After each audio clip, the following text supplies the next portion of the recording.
Silakan pandangan jamaah sekalian dialihkan ke sebelah utara untuk melihat calon pemimpin Jawa Tengah masa depan.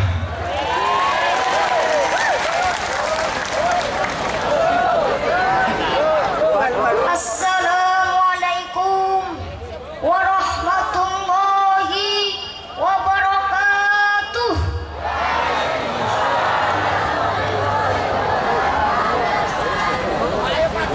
Orangnya banyak, suaranya kurang kompak.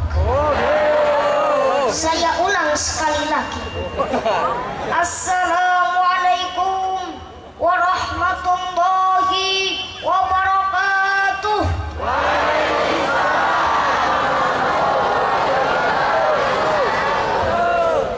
Hamdan wa syukran lillah, salatan wa salaman ala rasulillah, la haula wa la quwata illa billah, amma ba'd. Yang terhormat Gubernur Jawa Tengah, tapi sayangnya beliaunya ada di sana. Para pejabat di lingkungan Provinsi Jawa Tengah yang senantiasa saya hormati, yang saya ta'zimi, Ketua Pimpinan Wilayah Muhammadiyah Dr. Andes Kiai Haji Tafsir MAG beserta seluruh jajaran pimpinan wilayah Muhammadiyah dan Aisyah, serta Bapak Ibu tamu undangan dalam rangka tablik akbar Gayeng Syawalan untuk Jawa Tengah. Assalamualaikum, boten ketok. Berkemajuan. Yang pertama dan yang utama, marilah kita panjatkan puji dan syukur kehadirat Allah Subhanahu wa Ta'ala yang selalu mencurahkan nikmatnya. Salawat serta salam semoga senantiasa tercurah kepada seorang tokoh revolusioner yang merupakan the first and the best man, seorang pemimpin yang tidak bergaji, seorang direktur yang tidak berdasi, seorang guru tanpa sertifikasi, seorang pejabat tanpa remunerasi. Beliau adalah sang kekasih Allah, berpangkat Rasulullah, bertitel Habibullah, putra Abdullah buah hati Aminah. Tak lain dan tak bukan Nabi Muhammad sallallahu alaihi wasallam. Ma'asyiral muslimin rahimakumullah. Sungguh merupakan kehormatan bagi saya dapat bertemu, dapat bersilaturahmi dengan pejabat nomor wahid di Jawa Tengah. Tidak lain dan tak bukan gubernur paling ganteng di Jawa Tengah, yaitu Bapak Haji Ganjar Pranowo SH MIP, Sarjana Hukum Master Ilmu Pemerintahan. Garis Pak Gubernur. Kalau salah, nyuwun pangapunten. Pun baru pertama kali ditimbali Pak Gubernur. Sebelumnya saya sampaikan maaf. Maksud saya berdiri di sini bukan untuk nuturi, bukan untuk gurui, nopo malih menasehati. Karena saya yakin yang hadir di sini rata-rata adalah seorang penceramah, seorang ustadz, seorang dosen, seorang guru, seorang aktivis dakwah yang hidupnya digunakan selalu berkhidmat untuk Islam, menegakkan akidah umat, meningkatkan kesejahteraan masyarakat, mengenyangkan perut si miskin, serta mencerdaskan otak si awam, menuju terwujudnya umat Islam yang berkemajuan dalam kerangka dakwah amar ma'ruf nahi munkar, yang diikat dalam sebuah persyarikatan Muhammadiyah sebagaimana melaksanakan perintah Allah. billahi minasyaitonir rajim.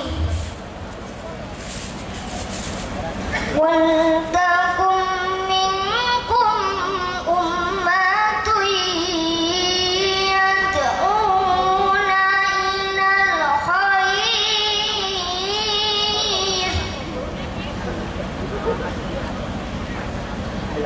yad'una ilal khairi wa ya'muruna bil ma'rufi wa yanhauna 'anil munkar wa ulaika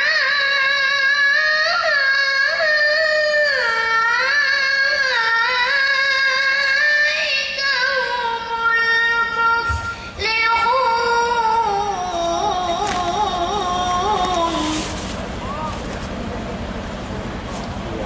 wa ulaika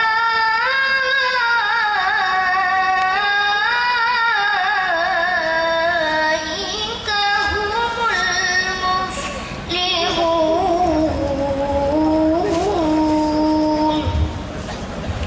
Dan tidaklah ada di antara kamu segolongan umat yang menyeru kepada kebajikan, menyuruh kepada yang ma'ruf dan mencegah dari yang munkar. Merekalah orang-orang yang beruntung. Perlu kami sampaikan, Pak Gubernur, dalam dakwahnya Persyarikatan Muhammadiyah melaksanakan tugas sesuai profesinya. Yang jadi kiai mendirikan pondok pesantren, yang jadi dosen mendirikan perguruan tinggi, yang jadi dokter mengurus rumah sakit, yang jadi guru memajukan sekolah, bagian sosial mengurus panti dan duafa, dan lain-lain sebagainya. Semuanya bekerja tanpa pamrih sebagai wujud membantu pemerintah dalam memajukan kesejahteraan umum, mencerdaskan kehidupan bangsa sebagaimana amanat Undang-Undang 1945. Tepuk tangan sekali lagi buat Muhammadiyah.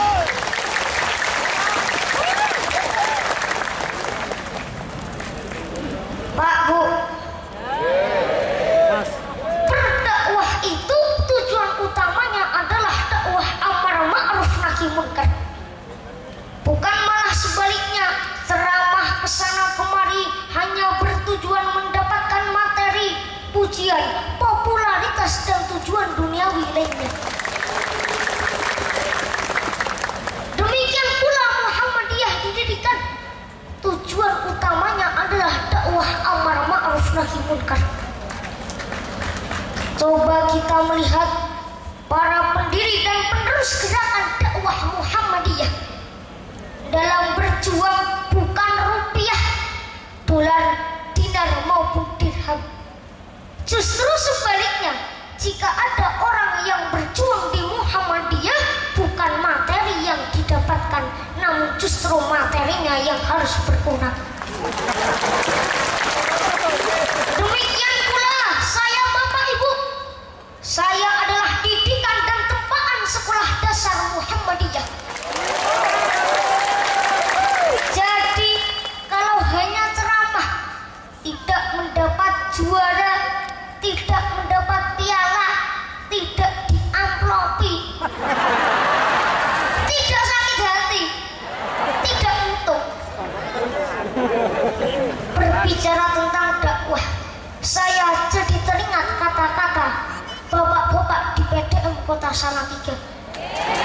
Beliau bilang begini, Le, nek kowe arep dadi mubalek Muhammadiyah, kowe kudu ninggalke telung oh. Napa syaratnya Bapak Ibu telung oh? Kula bingung, Pak. Lajeng kula tangi. Telung oh niku napa? Oh sing angka siji dadi mubalek ora entuk goroh. Goroh niku napa? Berbohong, ngapusi. Apa ada mubalek yang berbohong? Ada. yang menyenangkan, meskipun terkadang tidak sesuai dengan dalil-dalil yang bersumber dari Al-Quran dan hadis Nabi. Lajeng yang kedua yaitu bisyarah. Bisyarah ini apa? Sanu upload, khususnya jika mubaliknya sudah punya pekerjaan dan penghasilan yang mapan.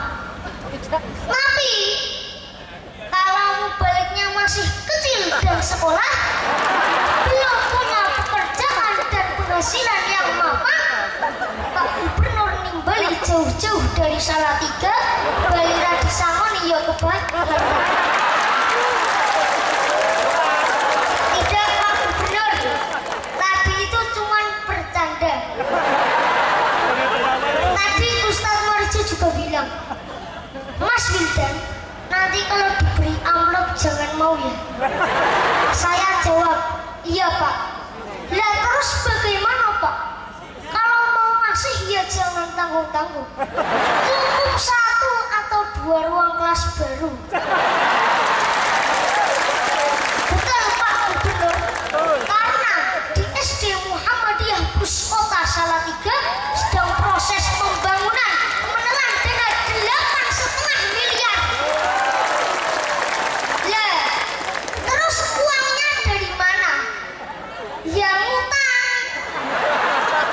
Maka biar utangnya cepat lunas, mohon dibantu ya Pak Gubernur. Pak Bu, lajeng yang ketiga yang tidak boleh dilakukan oleh mubalik Muhammadiyah adalah ini khusus dewasa 50 tahun ke atas. Ibu-ibu pasti mendukung kalau suaminya tidak boleh wayoh. Wayoh ini apa? Wayoh itu katanya punya istri lebih dari 1. Loh, kok tahu? Iya tahu, saya kan mubalik. Maaf, itu tadi sekedar guyonan. Lah memang kalau ceramah dalam suasana tablik akbar begini, kalau yang dibuka himpunan putusan tajik ya kurang menarik. Yang jelas Bapak Ibu, saya turut bangga menjadi bagian dari Muhammadiyah. Dari angkeraman pendidikan Muhammadiyah lah menetaslah kader kecil seperti saya. Dan di bawah sana sudah muncul kader calon-calon ulama, calon ustadz, calon ilmuwan, calon teknokrat, calon pejabat dan lain-lain sebagainya. Singkatnya, generasi yang dipersiapkan oleh Muhammadiyah adalah generasi yang cerdas dan berakhlak mulia. Generasi yang imbang antara iman dan ilmunya, sebagaimana firman Allah dalam Al-Quran surat Al-Mujadalah ayat 11. A'udzu billahi minasyaitonir rajim.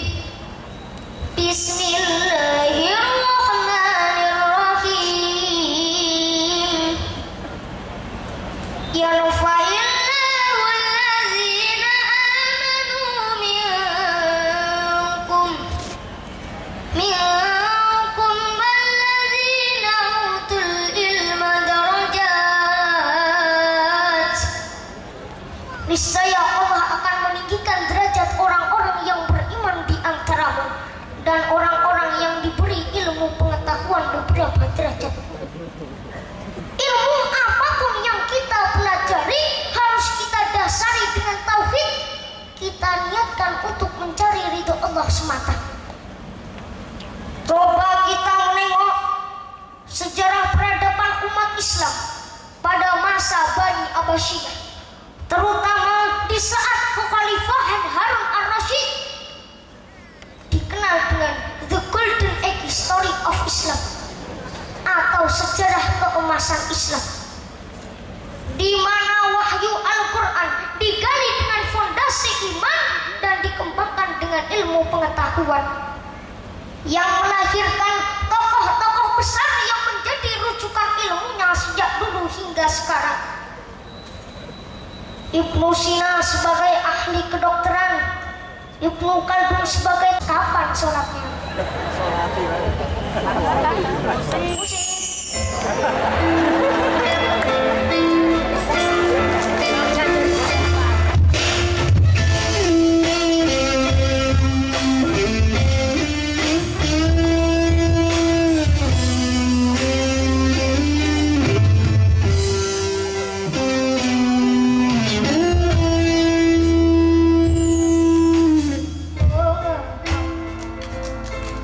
Begitu berat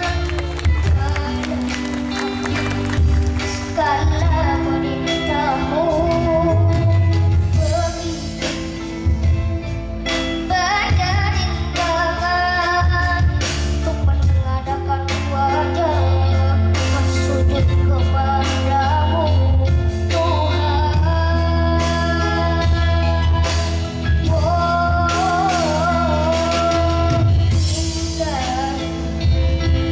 Dunia ini orang geledah terus bekerja,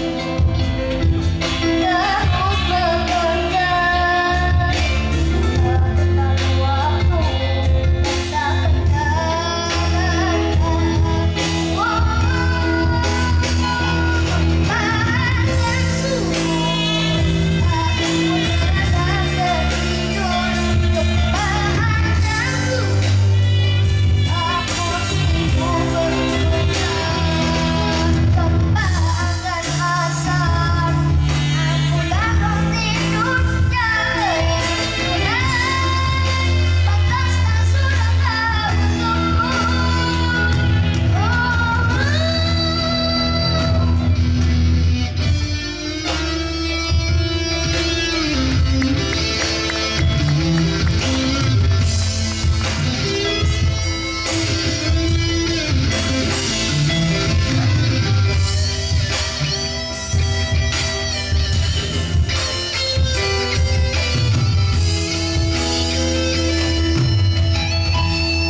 Saya rasa hanya ini yang dapat saya sampaikan.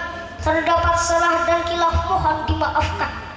Nasrun minallahi wa fathun qarib, fastabiqul khairat. Wassalamualaikum warahmatullahi wabarakatuh.